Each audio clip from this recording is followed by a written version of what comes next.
우리 마가복음 4장 1절에서부터 9절까지가 되겠는데요. 같이 보시도록 하겠습니다. 예수님께서 다시 바닷가에서 가르치시니 큰 무리가 모여들거늘 예수님께서 바다에 떠있는 배에 올라가 앉으시고 온 무리는 바닷가 육지에 있더라. 이에 예수님께서 여러 가지를 비유로 가르치시니 그 가르치시는 중에 그들에게 이르시되 들으라. 씨를 뿌리는 자가 뿌리러 나가서 뿌릴새 떨어는 길가에 떨어지매 새들이 와서 먹어버렸고 떨어는 흙의 얇은 돌밭에 떨어지며 흙에 깊지 아니하므로 그 싹이 나오나 해가 돋은 후에 다소 뿌리가 없으므로 말라버렸고 떨어는 가시떨기에 떨어지며 가시가 자라 기운을 막음으로 결실하지 못하였고 떨어는 좋은 땅에 떨어지며 자라 무성하여 결실하였으니 30배나 60배나 100배가 되었느니라 하시고 또 이르시되 들을 귀 있는 자는 들어라 하시니라. 아멘. 네, 이 마가복음은 이적의 복음서 이렇게 이야기들을 하는데요. 마가복음은 짧습니다. 다들 14장까지 있고요. 또 장도 14장이지만 장마다 그 절수가 그렇게 많지를 않는데 주로 예수님께서 이적을 행하신 내용들 중심으로 기록이 되어져 있습니다. 여기는 예수님의 설교가 거의 나오지 않는데요. 지금 우리가 읽고 있는 이 마가복음 4장을 보게 되면은 이게 30절 이상이 34절까지가 쭉 이제 이 설교가 나오고 있습니다. 거의 유일하게 예수님의 설교가 이렇게 들어 있는데요. 마가복음에는 설교가 없는데 왜 이게 설교가 들어 있는가? 라고 이렇게 생각을 할 수가 있는데, 그건 이 부분이 굉장히 중요하다라고 생각이 되어져서 여기다 기록을 해놨다라고 이렇게 보여지게 됩니다.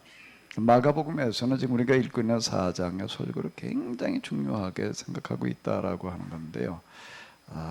이게 왜 이렇게 중요한 건지 또 무슨 내용인지를 이 시간 좀 같이 보시도록 하겠습니다. 자, 여기 1절을 이렇게 보게 되면 이렇게 시작을 하고 있습니다. 예수님께서 다시 바닷가에서 가르치시니 큰 무리가 모이거늘 예수님께서 바다에 떠있는 배에 올라가 앉으시고 온 무리는 바닷가 육지에 있더라. 이렇게 기록이 되어져 있습니다. 예수님께서 주로 바닷가에서 가르치셨다. 라고 하나요? 다시 바닷가 이제 이렇게 얘기가 나온 걸 보게 되면 주로 이제 바닷가에서 가르치셨다라고 하는 거고요. 그 가르치실 때에는 예수님께서 주로 어디서 말씀을 하셨다고 기록이 되어져 있죠? 배에 올라가 앉으시고 바다에 떠 있는 배에 올라가 앉으시고라고 이렇게 기록이 되어져 있습니다. 예수님께서 주로 복음서에 의하면 이 공간 복음서에 의하면 갈릴리 지역에서 활동을 하시는데요. 갈릴리 지역에서도 이 갈릴리 바닷가 지역에도 주로 활동을 하셨습니다. 그 왜 그럴까라고 우리가 이렇게 생각을 할 수가 있는데 갈릴리 그 바닷가 지역에 특별히 경관이 좋아서 이런 거보다는 아주 현실적인 이유 때문이었던 것 같아요. 여기에서도 이렇게 보게 되면 큰 무리가 몰려들거늘이라고 이렇게 기록이 되어져 있는데 우리가 오병이어의 이야기에 보게 되면은 남자만 5,000명이었다. 이제 이런 기록이 있습니다. 그러면 최소한 몇 명이 모였다는 얘기가 되는가 하면 오병이어 때문에 5,000명. 근데 그 남자라는 그런 이야기는 무슨 이야기는가 하게 되면은 이제 이 전쟁에 나갈 수 있는 사람을 이야기를 하는, 그러니까 어린 나이 또 여인들은 그 이제 세지를 않았다라고 하는 그런 이야기인데, 그 어린 나이 여인들이 얼마나 왔을지는 우리가 추정을 해야 되겠지만은 아마 남자들 못지않은 인구가 오지 않았을까라고 이렇게 생각이 되어지는데요. 근데 그때는 어떤 때인가 하게 되면 예수님께서 이제 이 갈릴리 바닷가 여기 계시다가 사람들이 너무 많이 몰려오고 이래가지고 피해 가셨습니다. 이제 피해 가셔가지고 이제 제자들을 먼저 보내셨어요. 저 바닷가 반대편으로 가가지고, 반대편은 그 광야예요. 광야로 가가지고 좀 이제 따로 시간을 가지자. 그리고 사실 사람들이 너무 많이 몰려와가지고 피해 가셨는데, 사람들이 그 보고서, 예수님께서 제자들과 배를 타고 이제 가시는 방향을 보고서요, 그 갈릴리 바다가 이제 이 폭이 한 7km 정도가 된다고 그럽니다. 길이는 한 2배 정도 되고요. 배가 저쪽으로 간다. 이게 방향을 보고서 사람들이, 그 모여있던 사람들이 어떻게 하나 하면, 예수님께서 딴 데로 가시니까 이제 우리가 뭐 집에 돌아가자. 그러니까 거기까지 쫓아오는 거예요. 거기까지 쫓아와가지고 거기서 며칠 동안을 그냥 가지 않고 이제 있는 사람들이 있는 거예요. 그 사람들이 5,000명이었다. 남자만 그것도 5,000명이었다. 그러면 평소에 모이는 사람은 그건 몇 배였다라는 그런 이야기가 되는 거예요. 그러니까 이 사람들을 데리고 뭐 어떻게 그걸 얘기를 해? 그 많은 사람들을 데리고서요.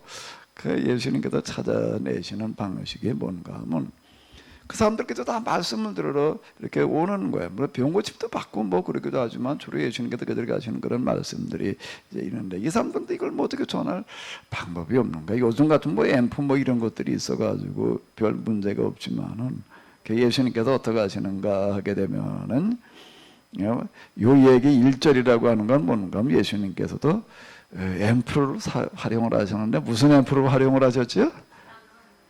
내추럴 앰프, 자연 앰프. 내추럴 앰플리케이션 시스템을 갖다가 활용을 하셨는데, 지형을 이렇게 보셔가지고, 지형을 이렇게 봐가지고서, 지형이 이제 이렇게 음성이라는 게 바람을 타고 이렇게 공기로 다 전달이 되거든요. 공기로 다 전달이 되니까는 지형을 갖다가 사람들이 이렇게 어디 극장이나 이런 데 가게 되면 높이가 이렇게 딱 기울어져 있잖아요. 그래서 사람들 쭉 앉혀놓고 이 앞에서 이야기를 하면은 저 뒤에 있는 사람까지 들을 수 있는 데를 찾아 내시는 거예요. 그럼 이 앞에서 이제 거기 딱 지정된 지점이 있습니다.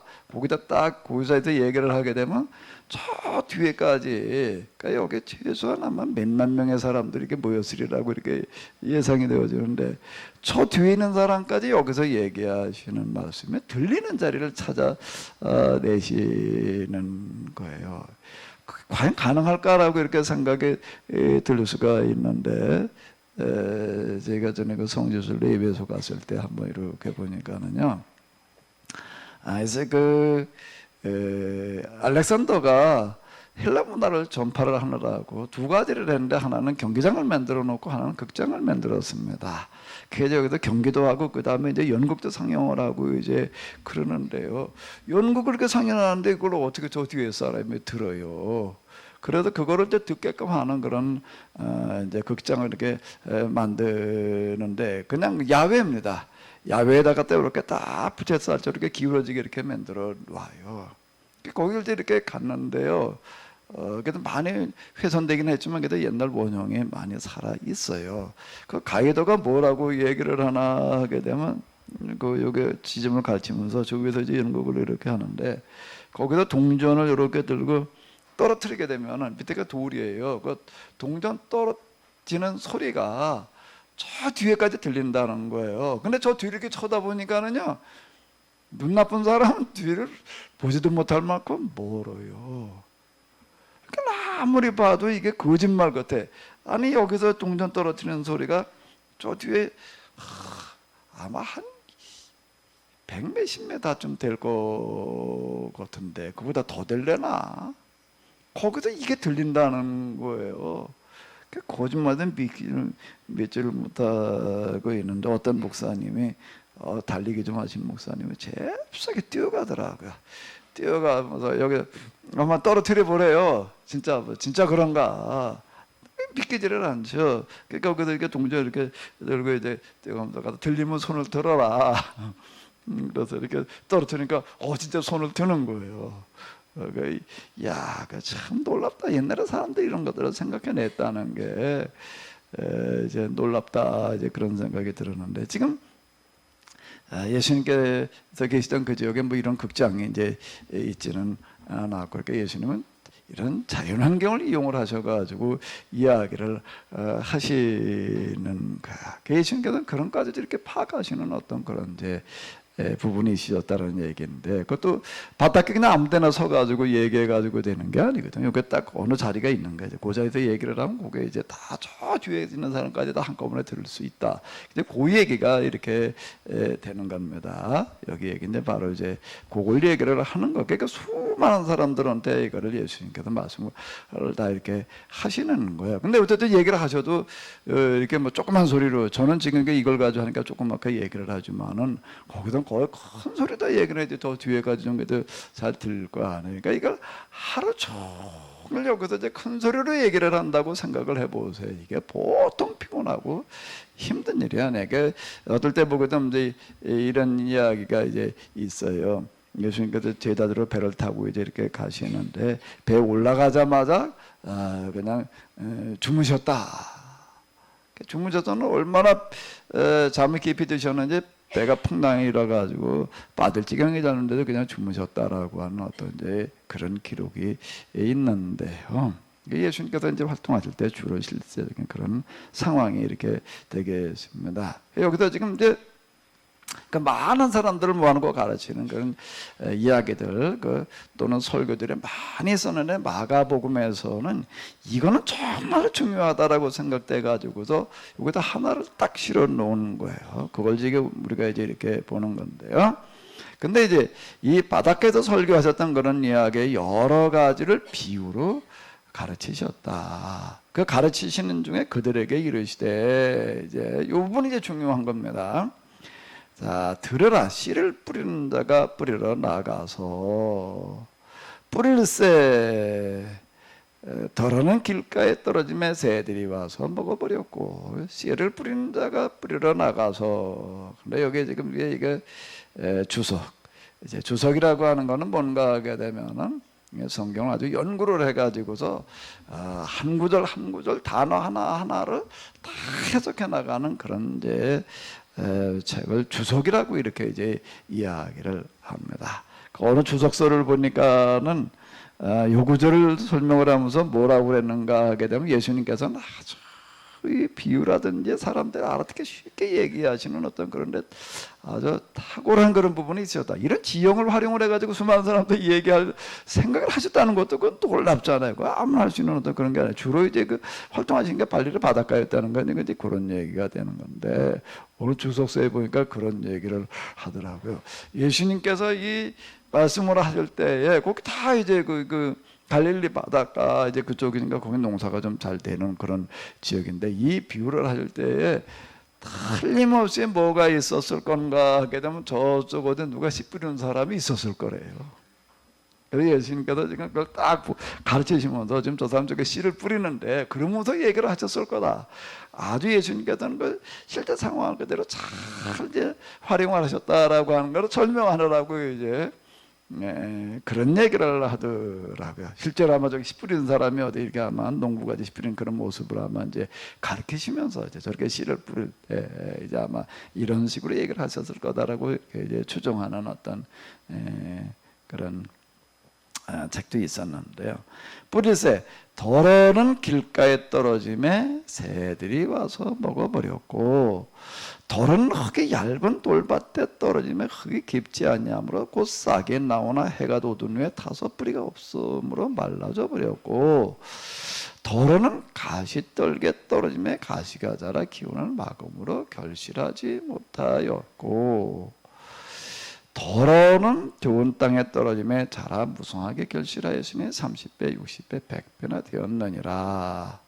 그러고서 귀 있는 자는 들어라. 이제 이렇게 얘기를 하셨다라고 하는 겁니다. 오늘 우리는 이걸 뭐 여러 번 읽었고 또 이런저런 생각을 해보고 또 설교를 들었으니까는 뭐 그런 뜻인가 보다. 그러지만 이걸 처음 들었다라고 이제 이렇게 한번 생각을 해보세요. 그 씨를 뿌리는데 씨가 뭐 여기저기 떨어질 수 있겠죠. 근데 이 얘기를 왜 하셨을까? 이게 무슨 뜻일까? 이게 이제 쉽지를 않은 거예요. 그래서 예수님께서 홀로 계실 때에, 홀로 조용히 계실 때에 함께한 사람들의 12 제자와 더불어 그 비유에 대하여 물으니, 물어보는 그런 이야기가 이제 질문이 여기 이제 들어 있는데요.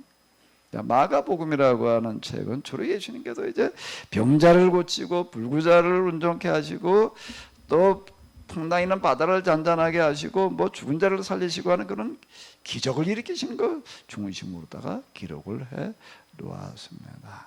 그럼 이제 의문이 들어요. 아니 마가복음에 이렇게 예수님의 기적의 이야기를 중심으로 이렇게 얘기를 해 놓으셨을까라고 하는 건데요.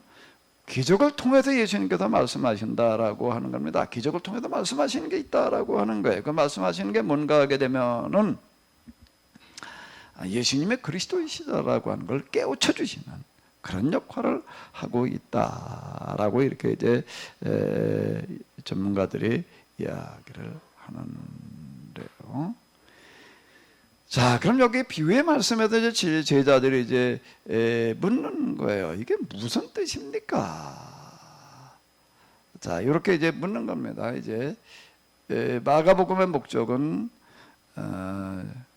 듣는 사람들에게 예수님에 대해서 그리고 예수님께 말씀하시는 것에 대해서 깨우치게 하는 데에 있어서 기적이 중요한 역할을 한다. 지금 이제 그 이야기이거든요. 근데 그 깨우쳐야 될 것 중에 하나, 가장 중요한 거가 뭔가 하면 지금 내가 마가복음 4장에 기록되어진 이 내용은 꼭 깨우쳐야 된다. 이걸 해가지고 이걸 이제 기록을 해 놓은 거다라고 이렇게 볼 수가 있습니다. 여기는 설교라고 하는 거, 예수님의 설교가 거의 안 나오는데 이게 지금 이제 주로 나오고 있으니까 그런 건데, 그러니까 제자들이 이해를 못하는 거예요. 이 비유가 무슨 뜻입니까? 그때는 뭐라고 이야기를 하시는가 하면 하나님 나라의 비밀을 너희에게는 주었으나 다른 사람들에게서는 모든 것을 비유로 하나니, 그 비유로 하고 있는 이유는 이는 그들이 보아도 알지 못하며 듣긴 들어도 깨닫지 못하게 하여 돌이켜 죄의 사함을 얻지 못하게 하려 함이다.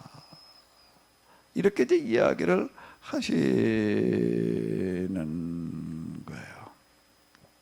이걸 조금 더 생각을 해보게 되면 왜 비유를 얘기를 하는가 하면, 비유를 너희들은 이걸 무슨 얘기인지를 좀 알아듣겠지만은 다른 사람들은 들어도 무슨 얘기인지를 전혀 모를 거다, 이렇게 이야기를 하시는 거예요. 왜 그런가 하면 보아도 보질 못하고 들어도 듣질 못한다. 이제 보아도 보지 못하게 하여라, 들어도 듣지 못하게 하여라, 이 말씀이 있는데요. 보아도 알지 못하며 듣기는 들어도 깨닫지 못하며라는 그런 구절이 이제 자주 나옵니다. 자주 나오고 그 다음에 귀 있는 자는 들을지어다, 귀 있는 자는 들어라, 그런 말씀이 있는데 그 말씀이요 굉장히 무서운 말씀이에요. 다시 한번 요 구절만 읽어보실까요? 보아도 알지 못하며 듣긴 들어도 깨닫지 못하게 하여. 그 다음에 이제 무슨 말씀이 나오는가 하게 되면은 요 구절 한번 읽어보세요. 귀 있는 자는 들어라, 들을지어다, 이 구절이 나오는데요. 이건 언제 하시는 이야기인가 하게 되면은요, 심판 직전에 하시는 이야기예요. 그러니까 경고 중에서 뭐에 들어가는가 하게 되면은 마지막 경고예요. 마지막 그냥 그저 그런 이야기들 중에 하나가 아니다라고 하는 겁니다. 이 말씀은 굉장히 이게 무서운 말씀이에요. 그러니까 이사야서 6장에 나오는 어떤 이제 그런 말씀을 여기서 이렇게 인용을 한 건데요. 이사야서 6장의 이야기라고 하는 게 이제 이런 겁니다. 이사야라고 하는 사람은 이제 이렇게 환상을 이렇게 보고 있었는데, 이제 하나님을 이제 배움는 그런 환상을 이제 보게 됐어요. 누가 가가지고 우리의 말을 좀 전하겠느냐, 이제 이렇게 이제 하나님께서 이제 탄식을 하시는 거예요. 가가지고 도대체 이 말을 좀 전할 만한 사람이 없다. 누구한테 이 말을 좀 주어서 가서 이 말을 전하게 될 때 전할 만한 사람이 없다. 이제 그런 고민을 하는 그런 장면을 이제 이사야가 이렇게 보는 거예요. 그 장면을 봤다라고 하는 그런 얘기, 그 장면이 이렇게 보여졌다라고 하는 얘기는 무슨 얘기가 되는가 하게 되면은, 이사야라는 사람이 이제 바로 거기에 적절한 사람이었다. 그래서 하나님께 그 환상을 보게 하셨다는 그런 이야기가 이렇게 되는 거예요. 우리가 뭔가 하나님을 경험하는 어떤 그런 것들은 그냥 어떻게 다 경험하는 그런 게 아니라 그 사람이 그걸 경험할 만한 준비가 돼 있기 때문에 그게 이제 가능한 건데요. 그 이사야가 이제 제가 여기 있습니다. 저를 보내시옵소서 이제 그렇게 이제 이야기를 합니다. 그러니까 내가 가서 전해라. 그러니까 뭘 가서 전해야 됩니까? 그러니까 보아도 보지 못하게 하여라. 들어도 듣지 못하게 하여라. 돌이켜 죄사함을 어찌게 못하게 하려 함이라고 하는 돌이켜 구원받지 못하게 하여라. 이렇게 이제 가서 뭘 전하라는 이야기인가 하면 이제 심판을 전해라. 멸망을 전해라. 이제 그런 이야기가 되는 거예요. 그들가 이제 이사야가 그 말씀대로 가서 이제 전했지만 결국 듣지를 않아요. 듣지를 않고 이제 그들이 멸망을 하는데 여기 보아도 보지 못하게 하여라, 들어도 듣지 못하게 하여라. 그래 돌이켜 구원받지 못하게 하여라라는 그런 얘기는 무슨 뜻인가 하게 되면은 이제 그 당시 히브리의 그 독특한 문화적인 그런 표현이에요. 지금 너희가 여기서 지금 이 말을 깨닫지를 못하고 이거를 이해하지를 못하고 또 이걸 듣지 않으면은 지키지 않으면은 구원받지 못한다는 그런 얘기는 뭔가 하면 너희는 이제 멸망받을 수밖에 없다. 이건 마지막 경고다. 그런 이야기가 되는 겁니다. 마지막 경고다. 자, 다시요. 이 얘기가 무슨 말씀이라고요? 무슨 뜻이라고요? 마지막 경고다. 마가는 이걸 그렇게 중요하게 다루는 거예요. 마가는 설교가 별로 거기에 안 들어있어요. 근데 이것만은 이제 그래도 꼭 들어야 된다라고 생각을 해가지고서 이걸 이렇게 넣는 건데, 이건 꼭 깨우쳐야 된다. 왜? 이걸 안 하면 이제 망하니까.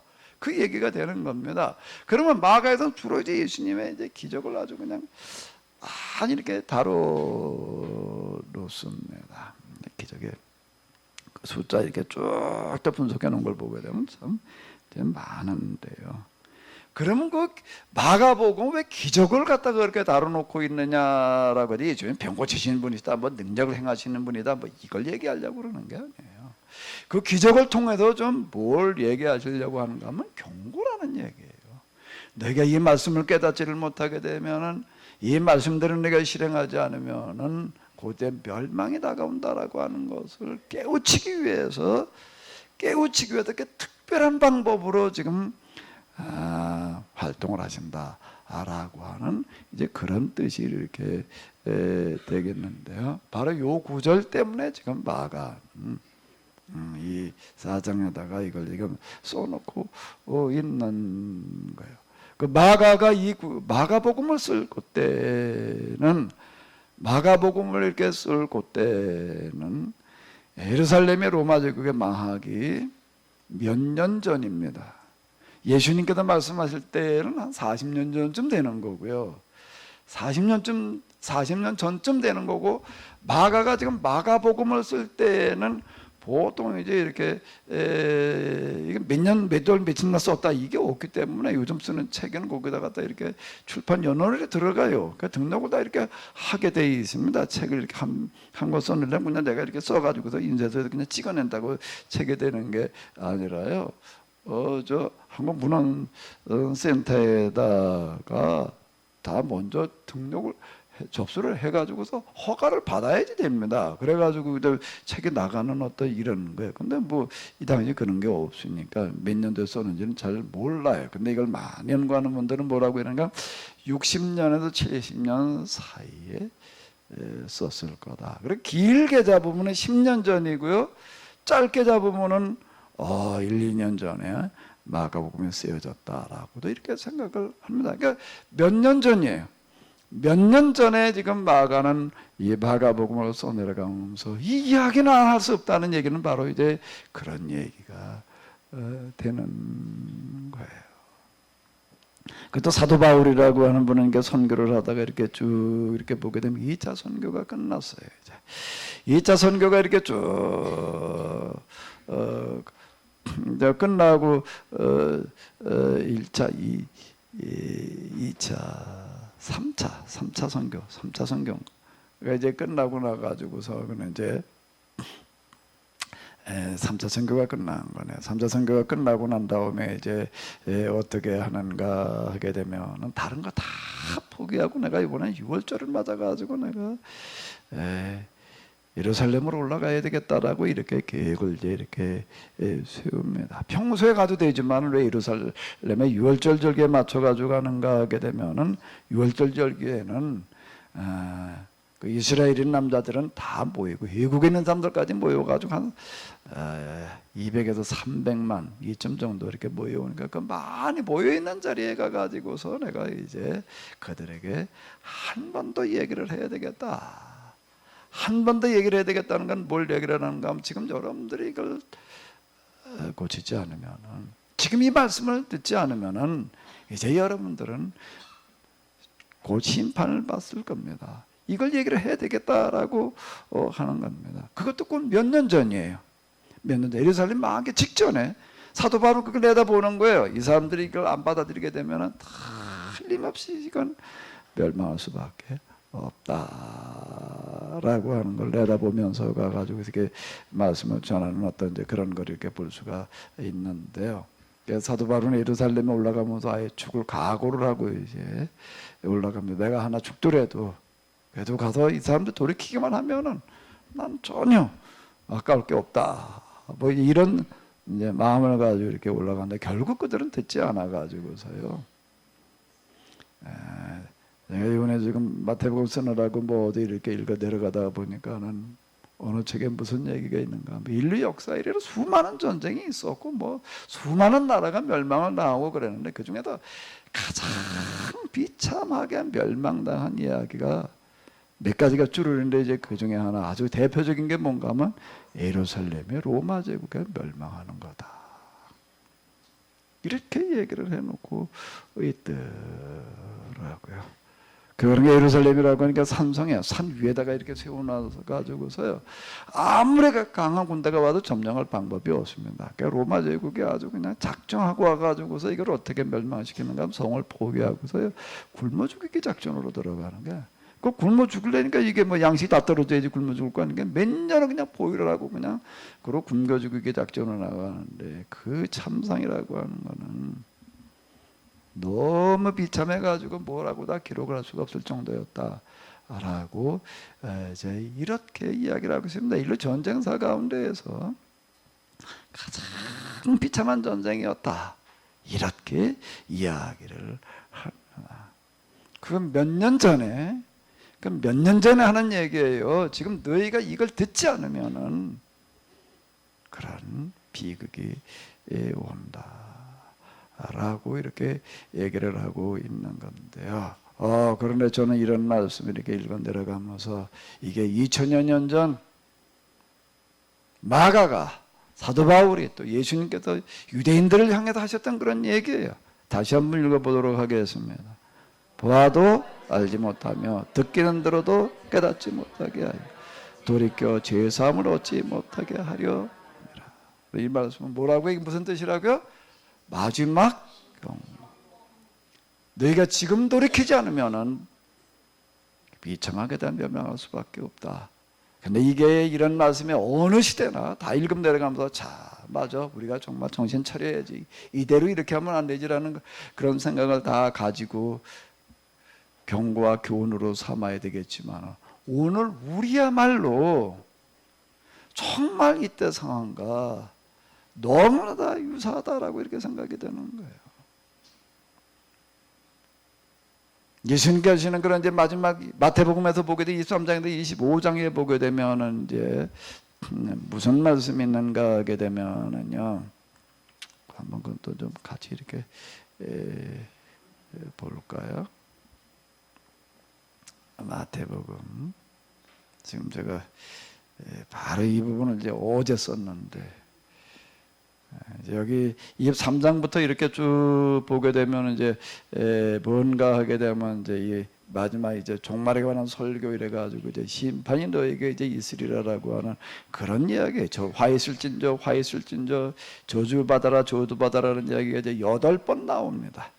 8번이나 반복되는 거예요. 마태복음 5장을 보게 되면 복이 있나니 복이 있나니 복이 있나니라고 하는 건 몇 번 나오냐면 8번이 나오는데 23장으로 가게 되면 이제 저주가 있나니 저주가 있나니가 또 똑같이 8번을 나와요. 이제 8번을 나오고 이제 그런데 이게 저주받을 수밖에 없다. 심판제 경고하는 그런 이야기가 이렇게 되겠는데요. 거기에 이렇게 보게 되면은 이제 무슨 이야기가 나오는가 하게 되면은 이런 이야기가 나오고 있습니다.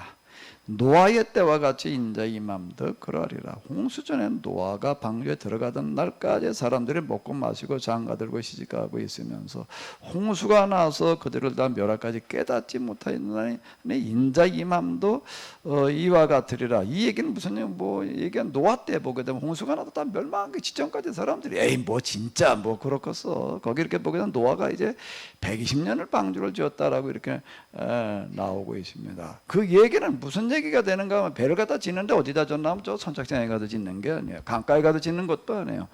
산에 올라가서 산 중턱에서 나무를 뻗어 거기도 배를 짓고 있는 거예요.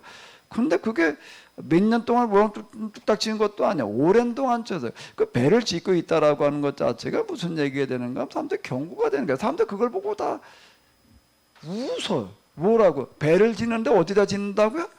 한 산중턱에다가 안에 산중턱에도 배를 만들어가지고 그걸 어떻게 하지? 강을까지 끌고 내려가. 어떻게 바다까지 가지고 이렇게 생각을 할 거 아니에요. 배도 또 조그만 것도 아니야. 또 이게 뭐 엄청나게 그걸 짓는 거야 이제.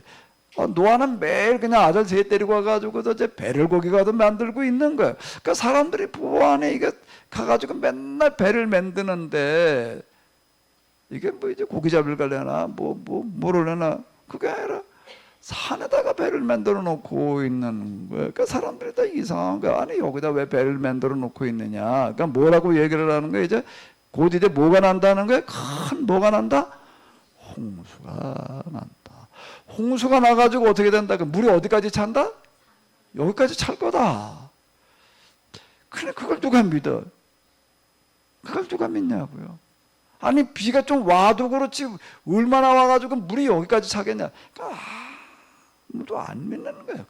그건 요즘도 뭐 태풍이 와가지고 뭐 어디 뭐 비가 좀 왔다 뭐 그냥 그 바닷가 얘기지 뭐 강가 얘기지 뭐 좀 낮은데 얘기지 뭐 비가 와가지고 저 높은 산 한 1000m 된 산은 그 죽터까지 말이야 해발 한 500m까지 물이 찼다. 그런 얘기는 들어본 적이 없는 거예요. 그러니까 아무도 안 믿어 그거를요. 아무도 안 믿어. 비가 막 온다고 하더라도 야 물이 여기까지 찬다는 게 그게 말이 되냐. 그러니까 좀 정신이 좀 나갔지. 근데 이 얘기가 되는 거야. 노아의 때와 같이라고 하는 얘기가 지금 그런 얘기가 되는 거야. 사람들이 그런 일이 있으리라고 누구도 생각하지를 않는 거예요. 그냥 평소 똑같이 여기 지금 사람들이 먹고 마시고 장가들고 시집가고 홍수가 난다라고 하는 것에 대해서는 누구도 여기에 대한 경각심을 가지지 않는 거야. 그러다가 망했다 말이야. 두 여자가 맷돌질을 하고 있으면 한 사람은 데려가고 한 사람은 버려두면 당할 것이라. 깨어있으라는 얘기가 깨어있으라는 얘기가 뭘 하라는 얘기가 되는가 하게 되면 경고의 말씀에 귀를 기울여라. 그 얘기가 이렇게 되는 건데요. 다시 여기로 와서 이렇게 보도록 하겠습니다. 하나님께서는 여러 번 경고를 하세요. 이런저런 방법으로 매스컴을 통해서도 이렇게 보게 되면 사실 이런 얘기들 많이 나오고 있습니다. 전문가들이 나와가지고서 뭐 이렇게 쭉 얘기를 해. 저는 그 BBC에서 이제 BBC 그러면 세계적인 방송사예요. 영국 BBC에서 그 만드는 그 다큐멘터리 이런 것들 이렇게 보고 이게 뭐 벌써 그거 나온 지 오래됐습니다. 그때는 야 그거 진짜 그럴까? 진짜 그렇게 뭐 빙하가 다 녹아 내릴 거라고 얘기를 할 때 진짜 빙하가 녹아 내릴까? 진짜 이제 다 녹아 내린다는 거예요. 이제 가속도부터 가지고 생각했던 예상했던 것보다 훨씬 더 빨리 녹아 내리고 있다. 그러니까 BBC에서 나온 다큐멘터리에 얘기게 되면 빙하가 다 녹아가지고서 흘러내리게 되면 해수면이 상승하고 뭐 그게 문제가 해수면이 좀 높아지기도 하겠지만 얼마나 높아지겠어요? 그 뭐 사람 다 죽을 만큼 뭐 다 빠져 죽을 만큼 높아지는 건 아니니까 좀 저지대 조금 침수된다는 정도 이제 그런데 그게 문제가 아니라. 이 빙하가 다 녹아버리게 되면은 바닷물의 순환이라는 게 정지가 돼 버려가지고 그 BBC에서 나온 다큐멘터리에서는 그렇게 얘기를 하더라고요. 순환의 어떤 그런 것들은 다 이렇게 이제 설명을 하면서 이 바닷물이 빙하에서 녹아 내려가지고도 찬 바닷물이 이렇게 쭉 밑으로 내려가가지고서 이게 순환이 되는 건데, 이게 멈춰버리게 되면은 제일 먼저 거기서 죽는 게 뭐가 죽나? 플랑크톤이 죽는다.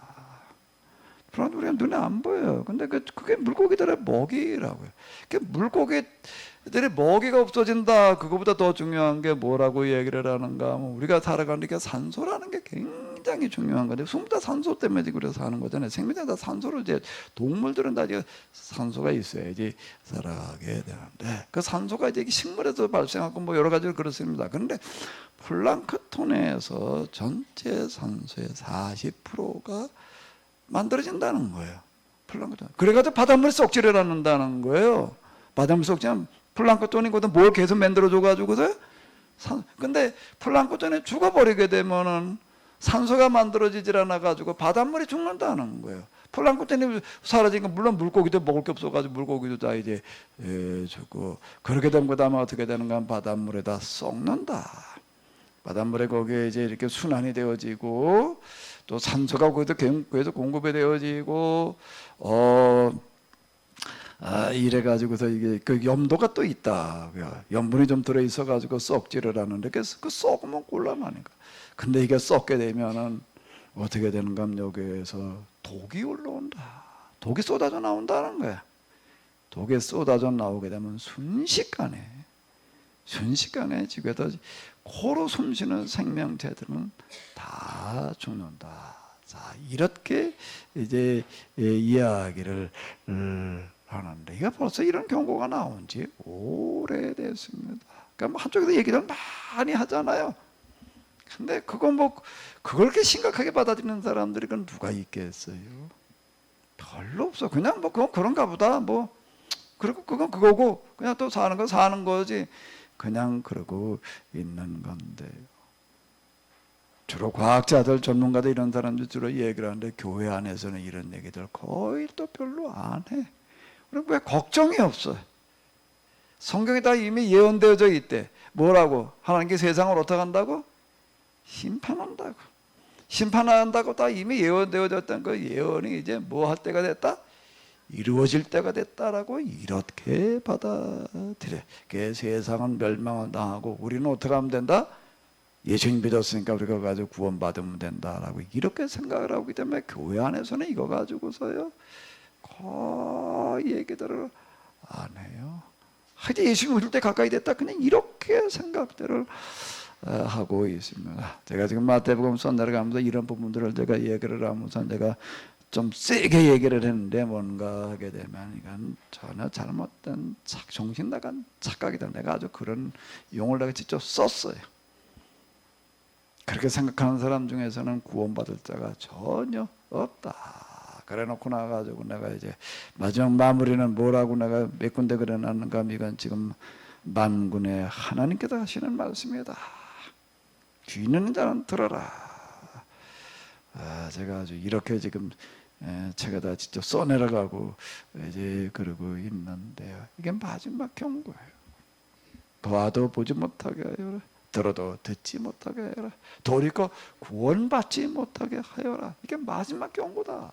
그래서 이걸 쓰고 있는 거예요, 마가는. 그런데 이 말씀이 어느 시대나 중요한 말씀이겠지만은, 전문가들은 뭐라고 얘기를 하는 게 명일종이 좀 눈앞에 닥쳐왔다. 그 BBC에서 나온 다큐멘터리에서도 뭐라고 얘기를 하는가 하면, 이건 한순간에 독이 쏟아져 나와가지고 뭐 서서히 그게 아니다. 이렇게 이제 이야기를 하는데, 화산이라고 하는 것도 이렇게 보게 되면은 징조가 물론 조금 이제 있습니다. 진동도 있고 뭐 기타 등등 이제 그러다가 어느 정도 이렇게 이제 그게 압력에 차고도 한순간 폭발을 하는 거예요. 그 폭발을 하게 되면 이제 백두산 이게 뭐 이제 폭발할 가능성이 있다 이렇게 얘기를 하는데, 이게 백두산이라고 하는 어떤 그런 거는 저게 폭발을 했다라고 하게 되면 세계적인 재앙을 몰고 온다라고 이렇게 얘기를 할 만큼 큰 규모라고 이제 이렇게 전문가들이 이야기를 합니다. 더더군다나 산 정상에 지금 물이 고여 있어 가지고서요. 그것 때문에 상승 작용이 일으켜 가지고서 어마어마한 재앙이 되어진다. 그 재앙 화산재라고 하는 것 자체가 화산재라는 것 자체가 한 몇십 센치가 다 이렇게 덮을 정도로다가 일본까지 날아가 가지고도 화산재가 몇십 센치 덮일 수 있다라고 이렇게 이제 이야기를 합니다. 그 화산재가 도대체 나무 땐 재 이게 똑같은 얘기인데 그게 얼마나 쏟아져 나가지고 그래 그 여기서 일본까지 날아가 가지고도 몇십 센치나 그게 쌓일 거냐? 다 상상이 안 되지요. 근데 그게 서서히 조금 쏟아져 나오는 게 아니라 한꺼번에 터지면 확 쏟아져 나오는 어떤 이제 이런 건데요. 이제 모든 것에 임계점이 있기 때문에 그런 건데 이거 마찬가지다라고 하는 어떤 그런 이야기가 되는 건데 오늘 우리야말로 어느 때보다도 정말 이 말씀에 귀를 기울여야 될 때가 된 줄로 믿습니다. 에이 또 뭐 그런가 보다 그러지 말고 그럼 노아 홍수 때도 사람들이 어땠다는 거예요? 다 코로다가 망했단 말이야. 이제도 또 똑같이 그렇게 되리라. 여기 23장에도 마태복음 23장 25장 그 경고예요. 여기 징조가 있다. 이러이러한 징조가 있는데 이러이러한 징조가 있을 때에는 너희는 절대로 예루살렘으로 가지 마라. 다 산으로 피해라. 숨어라. 이렇게 이렇게 얘기를 해 놔요. 그 징조라는 게 뭔가 하면 전쟁의 소문이라고 하는 거예요. 전쟁의 소문이 나걸랑 너희는 절대로 집으로 들어가지도 말고 다 산으로 피해라 이렇게 얘기를 하는데 그 전쟁의 소문은 거기서는 뭔가 로마 제국과 이스라엘의 그 전쟁의 소식을 이야기를 하는 그런 전쟁의 소식이 나걸랑 너희는 절대로 예루살렘으로 가지 마라. 도시로 들어가지 마라. 피해라. 이렇게 얘기를 하는데 유대인들은 어떻게 했는가 하게 되면 전쟁의 소식이 나니까 더 몰려왔습니다. 이게 망할 때 되면 꼭 그러는 거예요. 왜 그랬는가 하게 되면 거의 로마에서 그 전쟁이 나가지고 쳐들어 이렇게 올 때 한 번에 저 군인이 와서 싹 몰려와도 그냥 점령에 들어가는 게 아니에요. 쭉 들어와 가지고서 이제 갈릴리로부터 이렇게 쭉 전쟁을 이제 쳐들어 오다가 어느 날 자고 나서 봤더니 로마 군대 다 가버렸어요. 들어다 철수를 해버린 거예요.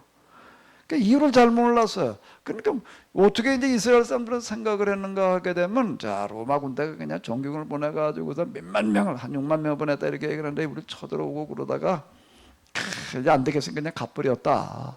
이렇게 생각을 했습니다. 그러니까 우리가 이겼다 이렇게 생각을 하는 거예요. 그 로마 군대는 왜 갔는가 하게 되면 잘 알고 네로라고 하는 사람이 이제 그때 황제로 있을 텐데 네로가 갑자기 죽었어요. 네로가 갑자기 죽다 보니까 이제 더 이상 전쟁하게 되면 우리 일단 철수해라. 이렇게 됐던 그거를 이스라엘 사람들은 어떻게 받아들였냐면 우리가 이겼다. 우리가 겁나서 저들이 철수해버렸다. 이렇게 받아들이는 거야. 그럴 때 한 2년 있다가 이제 또 왔습니다. 또 이제 다른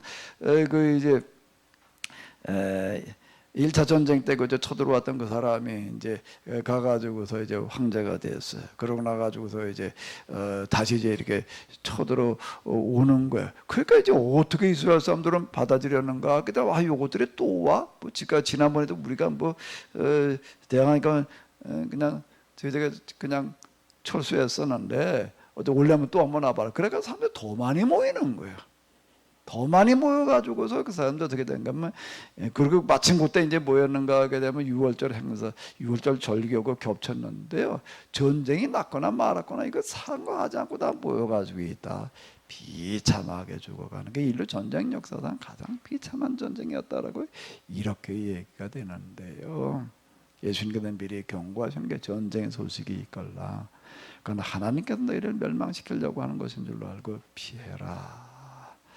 이제 그 당시에 이제 예루살렘의 교회도 이제 있었습니다. 교회들도 있었고 사도들도 거기에 있었는데 이제 하나님께서 그들에게 직접 말씀을 하셔가지고 피해라라고 해가지고서 포위되기 직전에 거기에 기독교인들은 다 빠져나왔다. 펠라라고 하는 지역으로다가 이제 피해갔다라고 이제 이렇게 나와 있는데요. 우리가 귀를 닫아놓지 말고 들어야 될 줄로 믿습니다. 아멘. 지난번에 수련회 가가지고서 제가 이런 얘기하면서 우리가 실천 강령을 좀 말씀을 이런 애다 지키고 있지요? 대답이 좀 어째 그래? 여러분 집에서도 잘 지키고 있지요? 아멘? 희원 집사님 왜 희원 집사님 지키고 있는 거예요? 뭐라고 중얼중얼 하는 거예요? 그때 못 들었나? 밥을 한 톨도 안 남기지? 예? 고춧가루, 그리고 반찬 끓여도 고춧가루도 한 톨도 안 남기죠? 예? 맞아요? 맞아요? 근데 왜 눈을 자꾸 딴 데를 피해? 우리가 작은 것 같지만요, 지금 이게요, 작은 거 별거 아닌 걸실 수 있어요. 또 보자고요. 마태복음 25장을 이렇게 보게 되면은요, 24장이고요. 이제 25장이 이제 마지막 설교고, 마지막 설교 마지막 부분에 가게 되면은 예수님께서 심판하시는 그런 이야기예요. 심판하시는 이야기인데 뭐라고 얘기를 하시는가 하게 되면은, 지극히 작은 자 하나에게 한 것이 내게 한 것이다. 그리고 또 이제 뒤에 가서 이렇게 보게 되면은요, 이 지극히 작은 자 하나에게 하지 아니한 것이 곧 내게 하지 않은 거다. 그러니까 뭘 가지고 심판을 하시는가 하게 되면은 가장 작은 거 하나를 어떻게 했느냐는 거예요. 그 심판의 기준이 뭔가 하게 되면 이거예요. 배고팠을 때 어떻게 했다는 거예요? 여기 이렇게 보게 되면 이런 얘기야.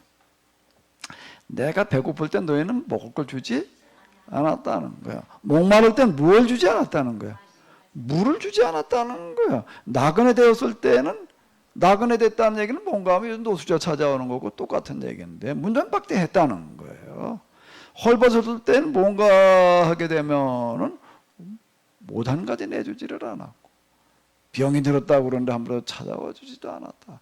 아니, 언제 우리가 예수님한테 그렇게 한 적이 있습니까? 그러니까 예수님께서 뭐라고 얘기를 하는가 하면, 너희들 가운데에는 가장 작은 자 하나에게 하지 않은 것이 또 가장 작은 자에게 한 것이 곧 나에게 한 것이다.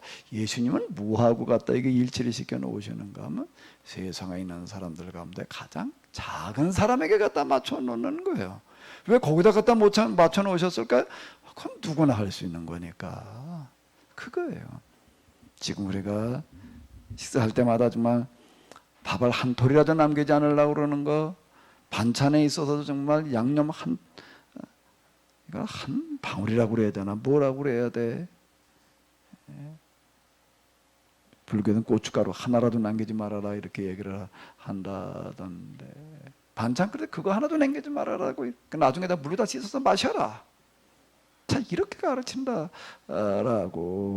하는 거야. 그건 뭐까지 그렇게 한다고 그게 이렇게 생각할 수가 있는데, 그 가장 작은 거 하나가 절대 작은 게 아니에요. 하나님께서 보시기에는 가장 작은 것 하나를 했느냐 안 했느냐를 가장 큰 걸로 보신다라고 하는 겁니다. 그분 앞에는 하나 가장 작은 게 가장 큰 것인 줄로 믿습니다. 나는 그래도 제일 큰 거 하고 있어. 나는 그래도 말이야 이게 마태복음 7장에 보게 되면 이러는 사람이 있어. 나는 그렇게 쪼잔한 거, 난 그런 거 말고 말이야, 나는 예수님의 이름으로다가 다니면서 말이야, 나는 그냥 엄청난 능력을 행하고 있어. 난 죽은 자를 살리고 말이야, 그냥 온갖 병자들을 고치고, 그 사람들한테 앞으로 무슨 일이 일어날지에 대해서 난 예언을 하고 돌아다니고, 난 엄청난 일을 하고 다녀. 이렇게 얘기하는 사람이 있어요. 이렇게 나와서 얘기를 해. 예수님한테 와가지고 내가 예수님의 이름으로 이렇게 큰 일을 했습니다. 뭐라고 얘기를 하시면, 난 널 도무지 모른다. 큰 일을 하고 있다고 생각하는 사람은 가장 작은 자로 보시고, 아멘? 가장 작은 일에 충성하고 있는 사람은 가장 크게 보시는 줄로 믿습니다. 꼭 이렇게 얘기를 하시는 거예요. 잘했다, 착하고 충성된 종아, 내가 무슨 일에 충성했으니? 작은 일에 충성을 했으니 내가 너에게 큰 것을 맡기리라. 아멘. 내가 이렇게 큰 일을 해냈으니, 사람들은 그렇게 기대를 합니다. 어디 나가가지고도 그냥 어마어마한 거, 대단한 거 했나 보다 이렇게 생각을 하는데, 하나님은 그렇게 보지를 않으세요. 가장 작은 거를 가장 큰 걸로 보고 그 일에 충실하는 사람을 찾고 계시는 줄로 믿습니다. 그 사람을 가리켜 너는 가장 큰 일을 하고 있다. 아멘? 이렇게 이야기하시는 줄로 믿습니다. 아멘? 우리가 가장 작은 거에 충실하시자고요. 여기서 우리가 할 수 있는 걸 우리 보고 나가가지고 큰 거 하라 그러면 어떻게 할 거야? 그거 여러분들이 가서 할 수 있겠어요? 저 태평양 어디 가면 뭐 쓰레기가 모이고 해류가 이제 바닷물에 흐르니까 온 세상에서 나간 놈의 쓰레기들이 바닷물 들어가지고 돌아다니다가 그게 다 뭉쳐가지고서 그게 여의도 몇 배래나 뭐 축구장 몇 개 크기래나 뭐 이렇게 계산되네. 그걸 가서 치우라 그러면 치울 거예요? 그러게 못 해내죠. 근데 하나님께서는 우리가 뭘 말씀하시는가 하면 내가 할 수 있는 것부터 해라. 하는 것 중에서도 가장 작은 것부터 실천해라. 아멘?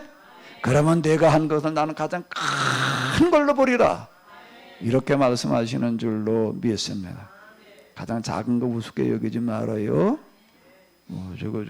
그 며칠 전에도 프린터 잉크가 떨어져가지고 잉크 넣고서 이제 이렇게 병을 이렇게 처리를 하는데 그 플라스틱으로 되어 있죠. 그래도 이거 하나 제대로 처리를 하자 이래가지고 이제 플라스틱 병이 이제 이렇게 잉크가 이제 프린터 잉크가 다 들렀던 거예요. 그거 덜러다 갖다 그냥 버리게 되면은 그건 잉크 잔뜩 묻은 놈 그냥 버리면 그 재활용 어떻게 그게 돼요?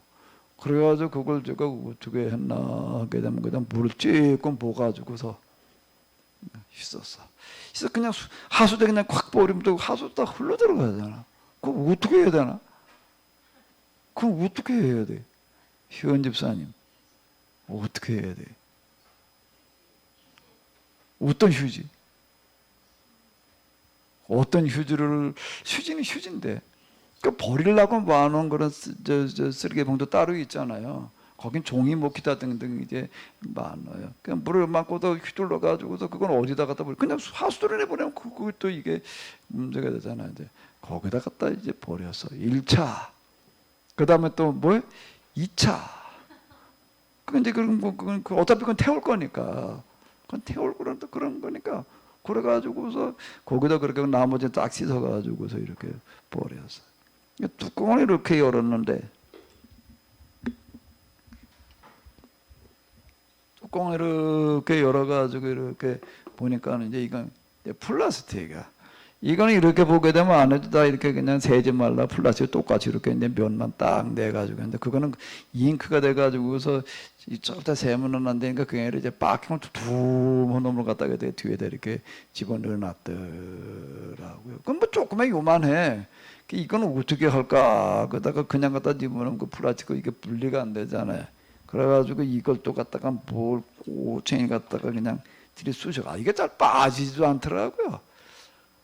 잘 지금 나오지도 않아. 이게 잘 안 빠져. 몇 번 빼려고 그러다 보니까 에이가 이렇게 그냥 소각하는 데다 그냥 넣어버릴까 하는 생각이 들다가 조그만 거 하나라도 별거 아니라고 보지를 말자. 이래가지고 또 뭐 이런 놈을 가지고 한참 쑤셔가지고서 이 놈을 빼가지고서 이거는 갖다 이렇게 플라스틱에 갖다 이렇게 넣는데요. 다시요. 가장 작은 것 하나를 하나님께서는 가장 큰 걸로 보시는 줄로 믿습니다. 아멘. 아멘. 우리가 큰 거, 이까짓 거 한다고 이까짓 거 그러던 사람들이 여기 어떻게 되는가 하게 되면 그걸 가지고 그렇게 얘기를 하는데 여기 요 구절을 한번 읽어보실까요? 한번 다 읽어보세요. 이 임금이 대답하여 이르시되 내가 진실로 너에게 이르노니 이 지극히 작은 자 하나에게 하지 아니한 것이 곧 내게 하지 아니한 것이니라. 작은 것 하나 절대 우습게 보지 마시기 바랍니다. 비닐로 뭐 이런 거 다 분리할 때도요. 아주 거기에 무슨 뭐 스티커나 이런 거 붙어 있으면 또 띄고 안 띄어지면 그건 그 부분만 딱 잘라가지고서 버리고 해서라도 정말 우리가 재활용률을 높이지 않으면은 가능한 마에 좀 더 쓰지를 말아야 되고 그럼 이제 다 죽는 거예요. 근데 우리가 이렇게 설천한다고 그래 봐. 끝까지 그게 뭐 얼마나 되겠어요. 전체 쓰레기 나오는 양에 뭐 우리는 사실 그건 뭐 아예 얘기거리도 안 될 만큼, 그건 뭐 세 발의 피 수준도 아니지. 그건 아무것도 아니죠. 아무것도 아닐 만큼 작은 것이지만은 하늘의 하나님께서는 우리의 중심과 마음을 보실 줄로 믿습니다. 아멘. 아멘. 야, 여기 둔대교회 교회인들이 보니까는 한 사람도 빼놓지 않고, 아멘. 그게 중요한 거야. 야, 이 사람들은 진짜 모이는 사람 매단 되지만 한 사람도 빼놓지 않고 정말 그렇게 철저하게 이런 것들을, 이게 중요하다고 생각을 하고 정말 회개하는 마음으로 이렇게 하고 있구나. 하나님은 그걸 보실 줄로 믿습니다. 아멘. 다음에는 하나님께서 그걸 하시는 게, 우리의 이런 작은 마음이 절대 작지 않습니다. 우리의 작은 정성, 작은 노력이 절대 작지 않아요. 우리가 지금 여기서 하나님 앞에 우리가 드리는 헌금이 사실 이게 뭐 얼마나 되겠어요. 이게 이거 뭐 우리 교회 지금 유지하고 운영하기도 뭐 빠듯하지 겨우 지금 제가 그냥, 저는 성격이 쫀쫀해가지고 저는 어떻게 쓰는가 하게 되면은요, 제 사고 방식은 아주 옛날부터 하도 좀 밑바닥 굴러먹어서 그런지 몰라도 제 사고 방식에는 빚은 지지 않는다. 뭘 지지 않는다고요? 그래가지고 제가 교회를 운영을 하면서도요, 제가 대출 받아가지고 하려고 하는 일을 하지를 않아. 왜 대출을 왜 안 받느냐? 안 받으면 되니까. 그럼 어떻게? 그 다음에 어떻게? 거기에 맞춰서 쓰면 되지. 절대 오버해가지고 더 마이너스 되지 않게. 어쨌든 우리 지금 마이너스는 안 돼 있는데, 그 운영하기도 사실 이거 가지고 운영도 잘 안 돼. 이거 가지고 우리가 뭘 할 수가 있겠어요? 그런데 우리가 하나님 앞에 우리의 마음을 담아드리시기 바랍니다. 우리가 드리는 이 헌금이, 우리 그저 뭐 교회 운영이나 하다가 많은 어떤 그런 것들로 끝나는 그런 거가 아니라, 이 땅에 있는 이런 가난의 문제, 그리고 또 나아가서 환경 오염의 문제를 해결하는 마중물이 되게 하여 주시옵소서. 우리가 가지고 있는 것은 이것에 불과합니다. 그 수많은 사람이 모여있는 여기에 너희들 가운데 가진 것이 뭐 있느냐? 너희가 지금 먹을 게 뭐가 있느냐? 알아보아라. 그랬더니 가가지고 찾아보니까 거기 남아있는 게 보리줄 5개, 물고기 2마리, 그게 먹을 거 이게 다입니다. 이게 전부입니다. 근데 이거 가지고 여기 지금 모이는 사람이 남자만 5천여 명인데, 이거 가지고 뭘 할 수가 있겠습니까? 이거 가지고 아니 사람 남자만 5천명인데 보리쪽도 뭐 큰 것도 아니야.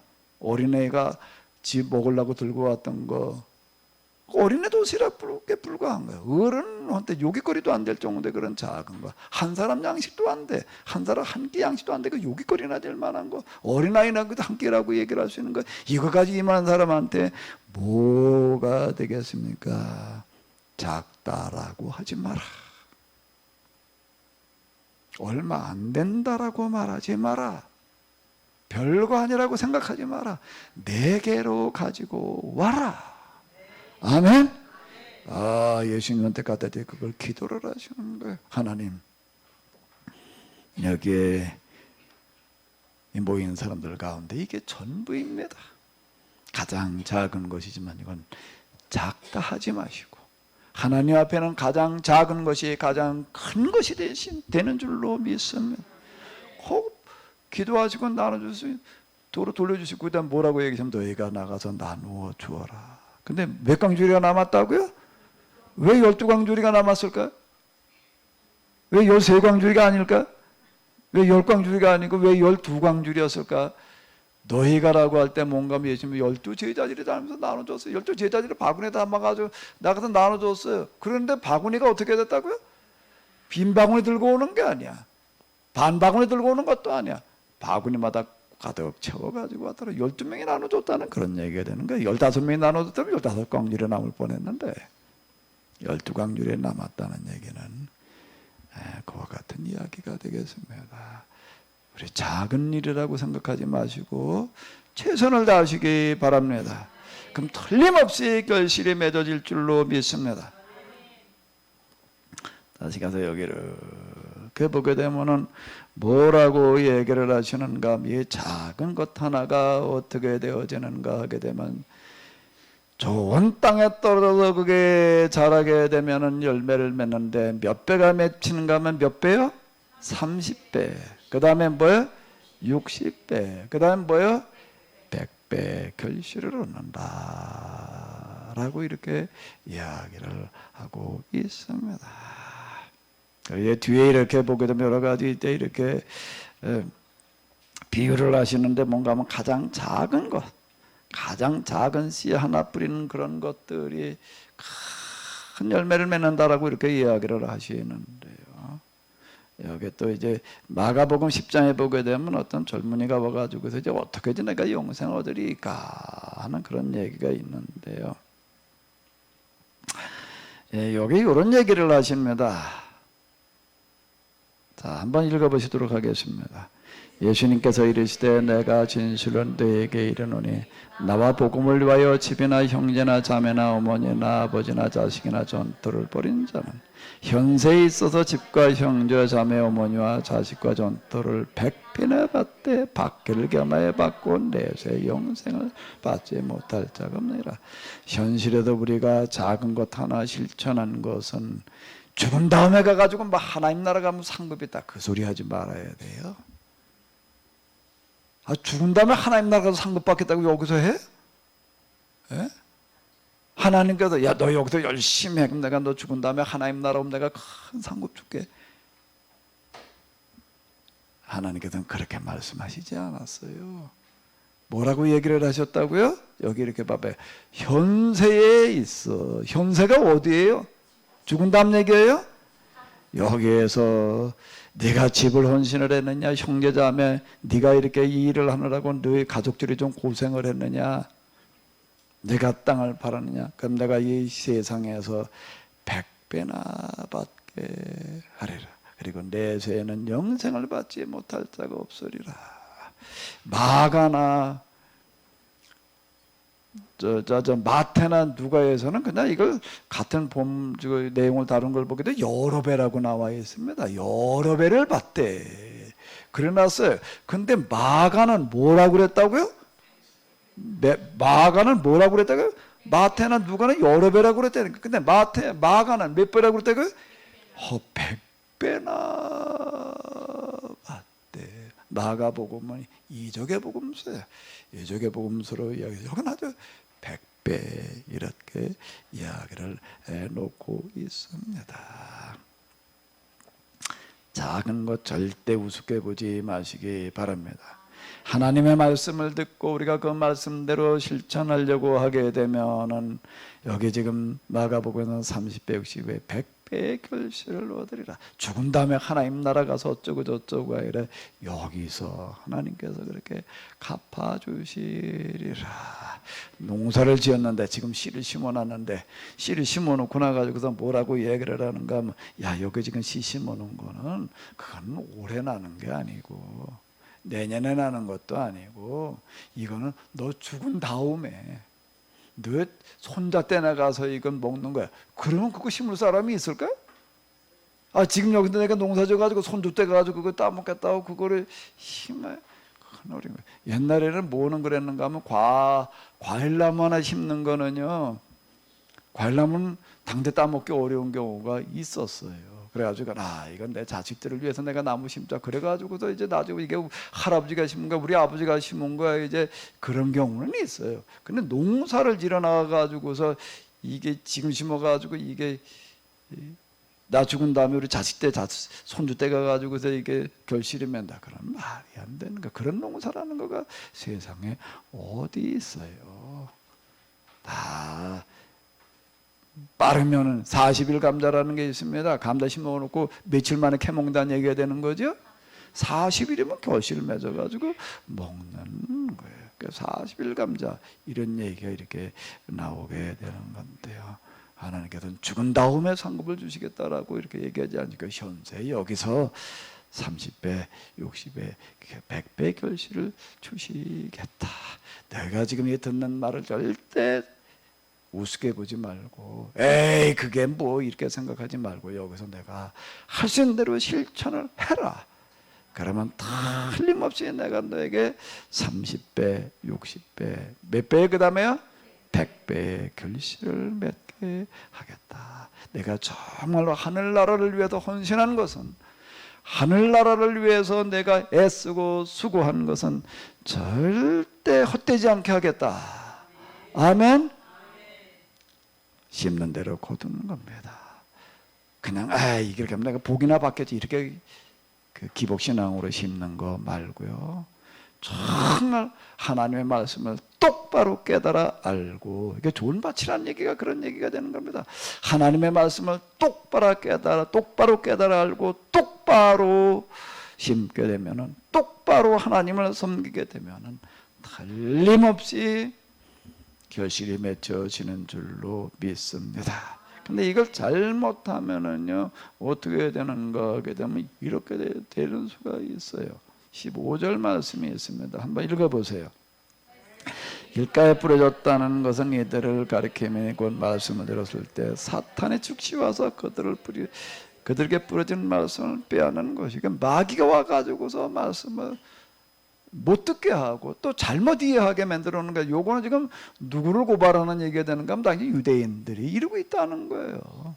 너희가 이것 때문에 곧 멸망하리라라고 하는 그런 이제 경고의 이야기가 되는 건데, 여기 씨 뿌리는 그런 씨 뿌림의 비유, 밭의 비유라고 하는 거 뭔가 하면 길가에 떨어지고요, 돌밭에 떨어지고, 그 다음에 가시덤불에 떨어지는 어떤 이런 것들은 이게 다 그냥 다 사라져 버리는 어떤 이런 건데, 길가에 떨어진 거 새가 와서 주워 먹어 버렸고, 돌밭에 떨어진 거 조금 자라다가 그냥 말라 죽어 버렸고, 그 다음에 가시덤불에서는 아예 싹도 나지 못하고 말았고 다 없어져 버리고 말았다는 얘기는 너희가 다 그와 같이 되리라, 유대인들을 향한 그런 경고인데 사실 그들이 그렇게 되고 말았는데, 그래 좋은 밭에 떨어지게 되면은 30배, 60배, 100배 결실을 맺는다라고 이렇게 얘기를 하시는데요.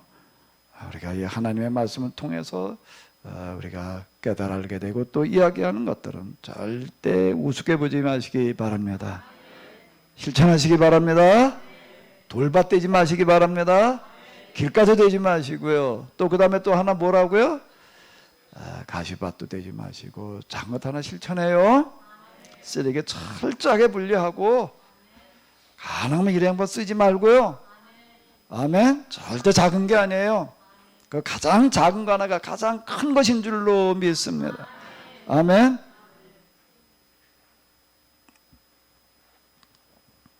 휴지 한 칸 쓸 때에도 정말 꼭 필요하면 쓰지 않는 그런 거가 정말 좀 필요한 때가 왔습니다. 다 주게 생긴 거야.